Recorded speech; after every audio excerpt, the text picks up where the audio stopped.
Hi friends, अपने YouTube channel knowledge all time में आप सभी का बहुत बहुत स्वागत है। और आज हम जियोग्राफी मानचित्रावली का नेक्स्ट टॉपिक लेके आए हैं, जिसपे हम बात करेंगे भारत के प्रमुख तटीय मैदानों के बारे में।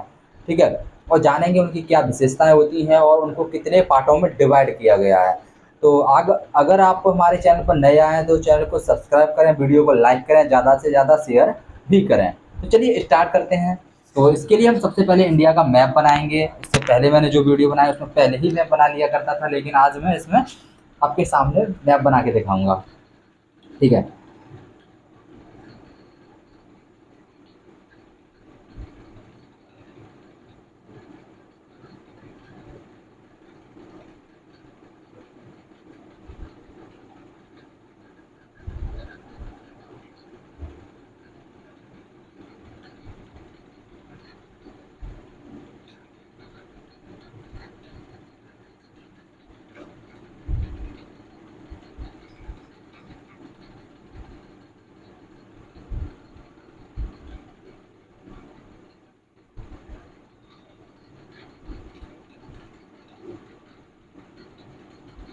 ठीक है। तो ये इंडिया का मैप बन गया। मैं एक बार पीछे से जाके देख लेता हूँ ये सही बनाया है कि नहीं। तो ठीक है, कहीं तक ये मैप भी काम करेगा। ठीक है, कहीं तक ठीक है। तो ये हमारा पूरा इंडिया का मैप हो गया। और भारत के टॉपिक है हमारा प्रमुख तटीय मैदान। ठीक है।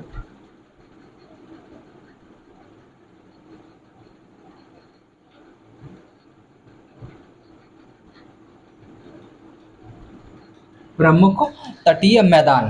तो सबसे पहले जो तट होते हैं तो वो तट बनते कैसे हैं और ये मैदान कैसे तैयार होते हैं। जैसे हमारा यहाँ से लेकर ये वाला क्षेत्र और ये वाला क्षेत्र, यहाँ हमारा क्या है, गुजरात है। ठीक है। और ये हमारा क्या है, वेस्ट बंगाल है। तो यहाँ से लेकर ये वाला जो पूरा क्षेत्र है ये हमारा कौन सा है, तटीय क्षेत्र है। यहाँ तो पूरी की पूरी लैंड एरिया है और लैंड एरिया में कोई तट नहीं होता। जैसे कि मान लो हमारा ये तालाब है और तालाब के किनारे का जो एरिया होता है यहाँ तक तो पानी भरा है, और लेकिन ये वाला जो एरिया होगा तो इसको ही तो हम तट बोलेंगे। ठीक है। इससे बीच वाले को तो हम तट ना कह सकते। तो इसी तरीके से बाकी की तो जो हमारी है ये सब लैंड एरिया है, लेकिन इस वाले क्षेत्र को हम क्या बोलते हैं, तट बोलते हैं। अब इन तटों का निर्माण कैसे होता है, तो एक तो हमारे यहाँ पर जैसे कि अरब सागर है और यहाँ हमारा हिंद महासागर है।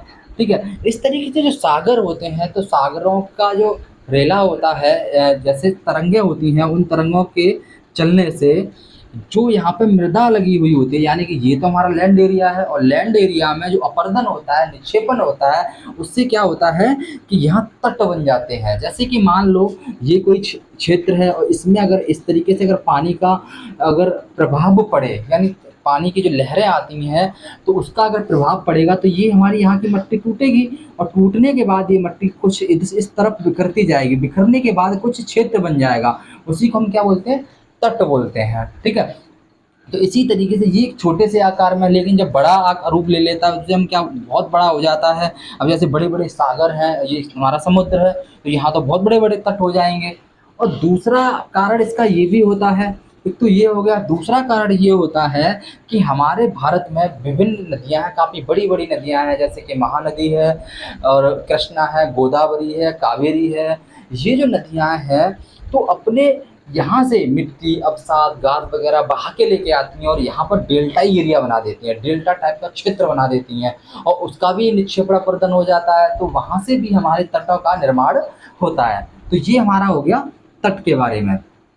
अब ये वाला और ये वाला, तो इस वाले क्षेत्र को जो तट होते हैं हमारे, दो प्रकार से हम इसको बांट सकते हैं। इसको हम बोलते हैं पश्चिमी तट। ठीक है, पश्चिमी तट। और इसे हम बोलते हैं पूर्वी तट। पश्चिमी तट और इसको हम बोलते हैं पूर्वी तट। इनको भी हम तीन भागों में डिवाइड करते हैं और इनको भी हम तीन भागों में डिवाइड करते हैं इसको। तो ये वाला जो तट है, पश्चिमी तट है, पूर्वी तट के अकॉर्डिंग कुछ अधिक चौड़ा है। और ये तट कहाँ से लेकर, यहाँ से लेकर इस तरीके से मान लो,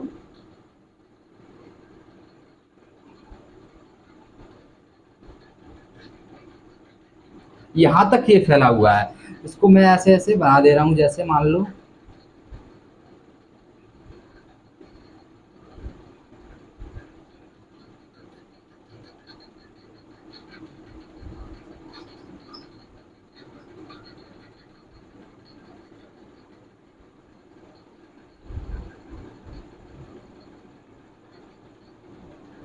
ठीक है।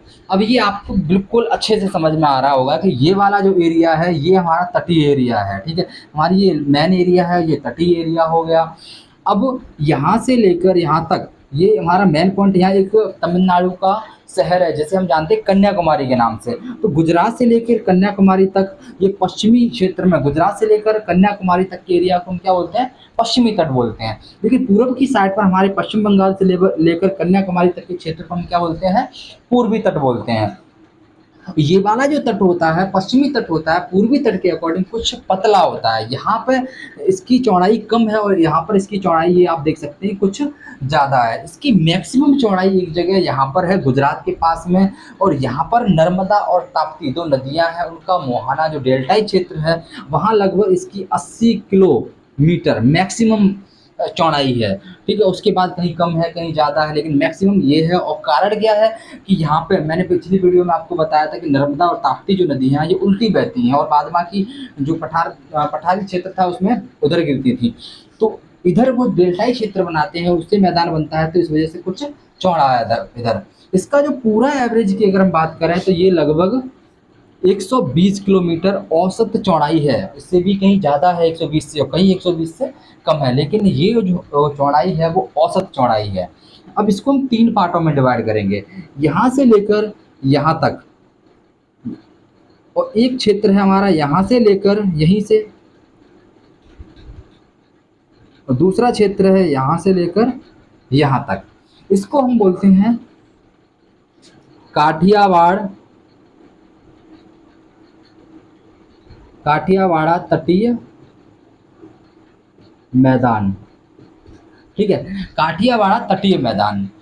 और ये वाला क्षेत्र है इसको हम बोलते हैं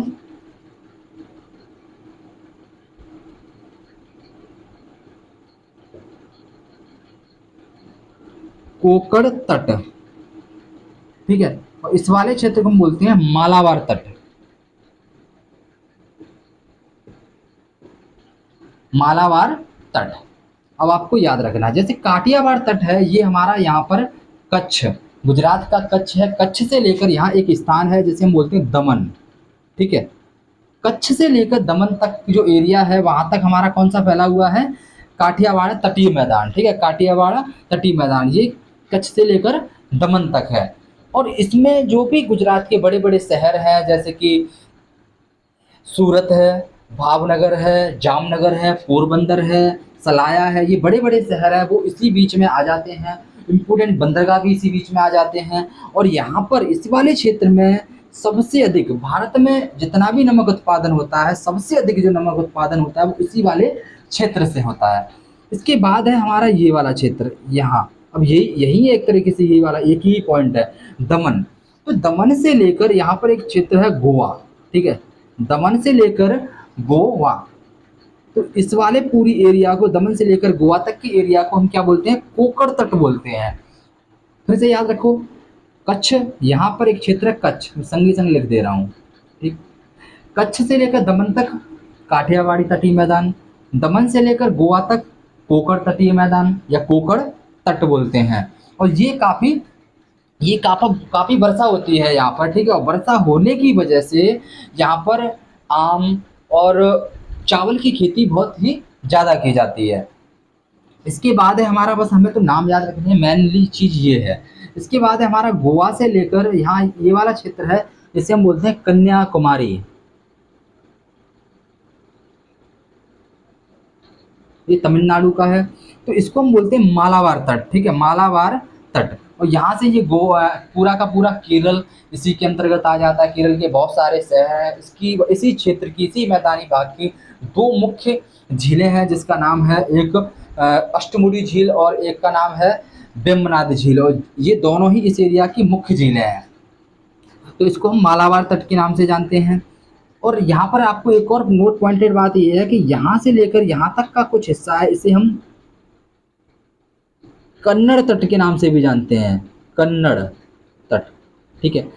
आप लोगों ने तो ज़्यादातर यही पढ़ा होगा, ये नहीं पढ़ा होगा काठियावाड़ी, सबसे ज़्यादा पढ़ा होगा कोकड़, कन्नड़ और मालाबार, कोकड़, कन्नड़ और मालाबार। लेकिन जो ये गोवा से लेकर कन्याकुमारी तक का जो क्षेत्र है इसे मालाबार बोलते हैं, और गोवा से लेकर कर्नाटक का एक क्षेत्र है जिसे हम बोलते हैं मंगलौर। ठीक है, इसके हम यहाँ पर है मंगलौर, मंगलौर या मंगलुरु। तो गोवा से मंगलौर तक के क्षेत्र को हम कन्नड़ तट के नाम से जानते हैं। ये वाला जो क्षेत्र है वो मालाबार तट के अंतर्गत ही आता है, लेकिन जो हाई लेवल की किताबें होती हैं वहाँ पर इसके अंतर्गत रखा जाता है, लेकिन जो थोड़े आज की जो लेटेस्ट बुकें हैं, जो डाउन लेवल की बुकें हैं, उनमें ये वाला जो तट है वो अलग दिखाया जाता है। और हालांकि दोनों ही सही है अपने आप में, ये अलग भी कर सकते हो आप इसको, ये इसके अंतर्गत, लेकिन ये इसके अंतर्गत ही आता है। तो गोवा से लेकर मंगलौर जो कर्नाटक का स्थान है उसे हम कन्नड़ तट कहते हैं, और मंगलौर से लेकर कन्याकुमारी तक ये वाला जो तट है इसको हम मालाबार तट के नाम से जानते हैं। लेकिन मालाबार तट पहले पूरा था। ठीक है, तो ये तो हमारे तीनों हो गए पश्चिमी तट के बारे में। अब हम बात करेंगे पूर्वी तट के बारे में। तो जो पूर्वी तट है इसको भी हम तीन भागों में डिवाइड करते हैं। तो यहाँ पर गंगा का और महानदी का जो डेल्टाई क्षेत्र है, सॉरी गंगा का जो डेल्टाई क्षेत्र है वहाँ से लेकर, और यहाँ एक क्षेत्र है, मैं इसको डिवाइड कर दे रहा हूँ, यहाँ एक क्षेत्र है जिसको हम जानते हैं महानदी का डेल्टाई क्षेत्र। ठीक है, गंगा के महानदी से लेकर और गंगा के डेल्टाई क्षेत्र से लेकर महानदी के डेल्टाई क्षेत्र के भाग को हम क्या बोलते हैं, उत्कल तट, उत्कल तट। अब आप लोग कंफ्यूज हो रहे होंगे, कहीं आपने उत्कल तट पढ़ा होगा, कहीं आपने कलिंग तट पढ़ा होगा, कहीं आपने उत्तरी सरकार तट पढ़ा होगा। तो ये तीनों नाम ही इसी के हैं। इसको हम उत्कल तट के बाद कलिंग तट भी बोल सकते हैं। ठीक है, कलिंग तट, और इसे हम उत्तरी सरकार तट और उत्तरी सरकार तट के नाम से भी जानते हैं। ये कहाँ से कहाँ तक है, ये हमारा गंगा के डेल्टाई मैदान से लेकर, और ये हमारा कहाँ तक है, महानदी के डेल्टाई क्षेत्र तक है। इसके बाद यहाँ से लेकर हमारा एक ये यहाँ से लेकर यहाँ तक है जिसे हम बोलते हैं आंध्र तटीय मैदान। ठीक है, इसे हम आंध्र तटीय मैदान के नाम से जानते हैं। और ये हमारा कहाँ से कहाँ तक फैला है, जो उत्कल तट का दक्षिणी सीमा है, उत्कल तट की दक्षिणी सीमा से लेकर, और ये यहाँ पर पुलिकट झील है। ठीक है, और ये पुलिकट झील तक है, पुलिकट झील वहां तक ये फैला हुआ है। हाँ, इसमें जो ये वाला क्षेत्र था ये जहाँ पर उड़ीसा है ज़्यादातर है मोस्टली, तो जो उड़ीसा में जो चिल्का झील है वो इसी वाले क्षेत्र के अंतर्गत आ जाती है। और यहाँ से लेकर यहाँ तक ये वाला क्षेत्र फैला हुआ है, जो कहाँ, उत्कल तट के दक्षिणी सीमा से लेकर और पुलिकट झील तक। और जो पुलिकट झील है हमारी कहाँ पर, आंध्र प्रदेश और तमिलनाडु की जो सीमा पर स्थित झील है, दोनों ही क्षेत्रों के बीच आती है। तो ये वाला जो तट है ये कुछ अधिक चौड़ा है, और चौड़ा होने का कारण ये है कि यहाँ पर कृष्णा और गोदावरी, इन जो दो नदियां हैं उनके जो डेल्टाई क्षेत्र है वो इसी भाग में आते हैं। ठीक है, जो डेल्टाई मैदान है वो हमारे कौन से में आ जाते हैं, आंध्र तटीय मैदान के क्षेत्र में ही आ जाते हैं। इसके बाद हम यहाँ से लेकर यहाँ तक का जो क्षेत्र है इसे हम जानते हैं तमिलनाडु तटीय मैदान के नाम से। ठीक है, तमिलनाडु तटीय मैदान, और या फिर हम इसको कोरोमंडल तट, कोरोमंडल तट। ठीक है, कोरोमंडल तट बोल सकते हैं या फिर तमिलनाडु तटीय मैदान कह सकते हैं। ये वाला जो स्थान है ये हमारा कहाँ से, पुलिकट झील से लेकर और यहाँ कन्याकुमारी तक, यानी पुलिकट झील का मतलब यहाँ पे हमारा एक स्थान है चेन्नई। चेन्नई का जो उत्तरी भाग है, एक तो हमारा शहर है चेन्नई, चेन्नई के उत्तरी भाग से लेकर या कन्याकुमारी तक, दक्षिण में कन्याकुमारी तक ये फैला हुआ है, जिसे हम बोलते हैं कोरोमंडल तट बोलते हैं। और इसी बीच में एक नदी है जिसका नाम है कावेरी। ठीक है, यहाँ तो कृष्णा गोदावरी थी और यहाँ पर है एक नदी है कावेरी, उसका डेल्टाई क्षेत्र या भाग है, तो उसकी वजह से यहाँ कुछ एरिया चौड़ा है काफ़ी और मैदान बनाता है। और इन्हीं जो नदियों के जो डेल्टाई क्षेत्र हैं वहाँ पर हमारी जलोढ़ मृदा पाई जाती है, जिसकी वजह से यहाँ पर खेती अच्छी होती है, जहाँ पर जलोढ़ मिट्टी होती है वहाँ पर खेती की अच्छी पैदावार होती है। तो इसी वजह से इसको जो डेल्टाई क्षेत्र है और इसे दक्षिण भारत का गौरव भी कहा जाता है, ठीक है? तो ये थी हमारी इन्फॉर्मेशन प्रमुख तटीय मैदानों के बारे में। अगर आपको ये वीडियो अच्छा लगा है तो वीडियो को लाइक करें, चैनल को सब्सक्राइब करें, ज़्यादा से ज़्यादा शेयर करें और मिलते हैं अगली वीडियो में। देखने के लिए थैंक्स। जय हिंद, जय भारत।